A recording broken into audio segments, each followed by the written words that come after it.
მიკვირს როგორ გაუძლო ჩემმა გულმა, ჩემმა სხეულმა, სულმა ამდენ განსაცდელს. ერთი ამათგანია მე და ჩემ ბიძაშვილზე იქნება საქართველოს პატრიარქია. საქართველოს შველა უნდა. თუ უკითხავთ თქვენთვის რჩევა, ყველაფერს ვიკითხებოდიოთ. მე არ მახსოვს არც ერთი შემთხვევა.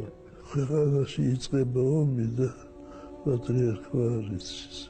ნახეთ მინდორში დაყრილი ჩვენი ბაშკაცები.